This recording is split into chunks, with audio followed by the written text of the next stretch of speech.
We are really rolling now using the ingredients that we've brought back on our world travels. So I'm excited for this little quick prep talk that we're going to do with a pineapple. Now, this doesn't look anything like a pineapple that we get in Hawaii, but this will have to do. Let's talk a little bit about how to check and see if a pineapple is ripe. So these leaves here should, when you tug on them, come out relatively easy, just a very little bit of resistance. If you have to pull, they are not ready. But if you pull on them and they lightly snap out, they are ready to go.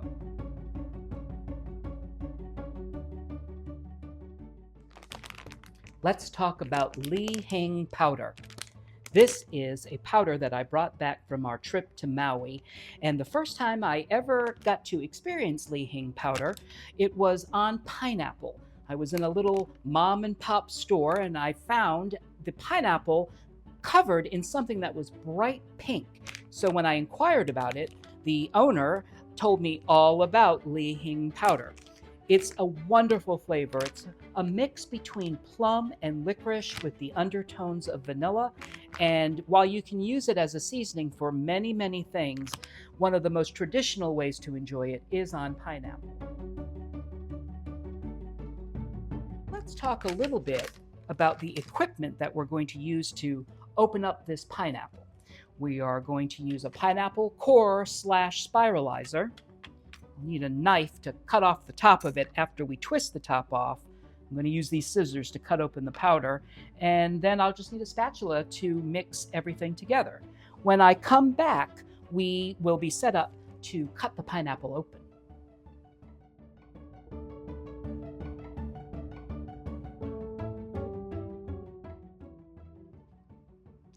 Let's go. I'm going to twist off the top of the pineapple and woo! Off it goes.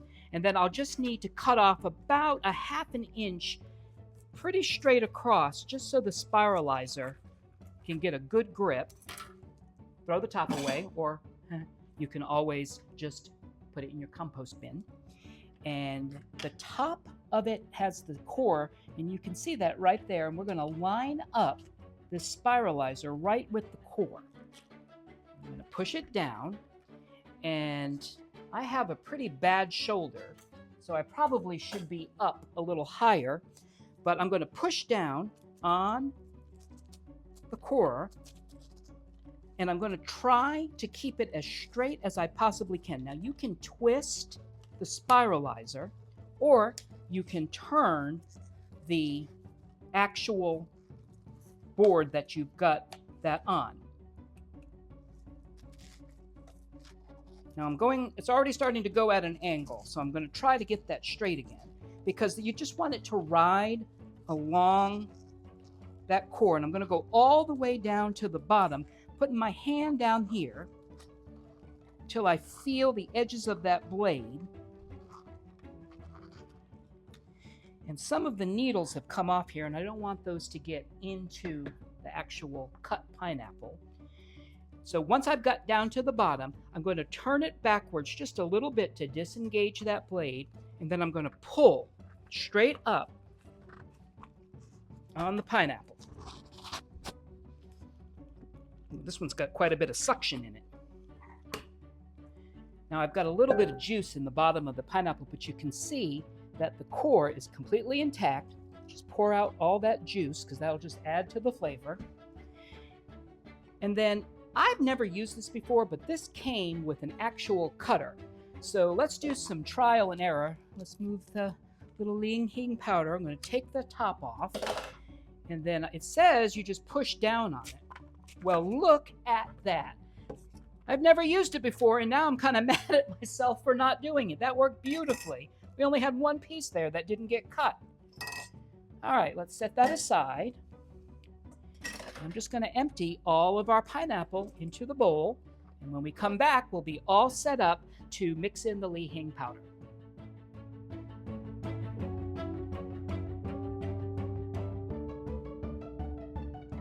I see a couple of pieces here that have a little rough edge on them. We can take those out, we can trim them later or snack on them, but it's time to get the Li Hing powder in. Now, if you remember, I put the juice in the bottom, so I'm just going to stir that up. Look at that. I found another little piece here that's got too much of the edge on it. And we're going to open up this Li Hing powder, and I'm going to sprinkle it right on top of the pineapple. And I'm only going to start with one packet.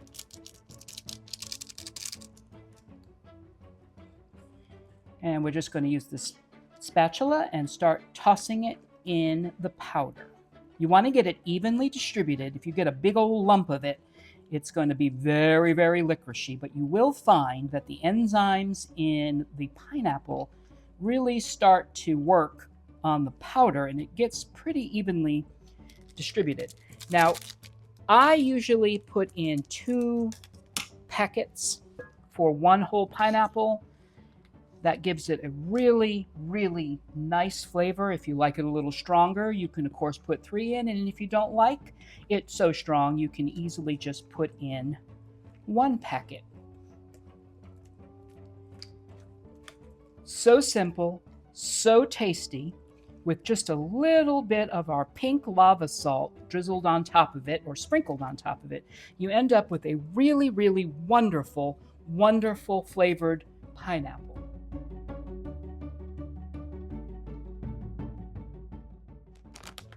Let's talk a little bit more about the Li Hing powder. This is 808 Snacks brand, and I picked this up on the island of Maui, and I do know that it's available online if you look hard enough for it.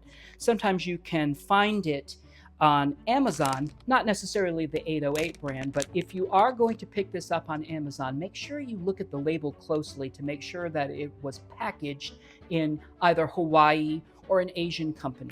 Sometimes when they're packaged here in the mainland, they are mixed with lots of artificial flavors and artificial colors, and that is not what you're looking for. If you're going to go through all the work, you might as well have the real deal.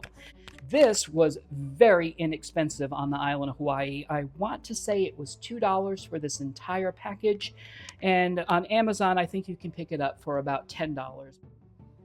I highly suggest picking it up if you like the taste of licorice or plum, either or, because you can certainly play around with how much powder you use. I hope you enjoyed this quick little prep talk using ingredients that we gathered from around the world.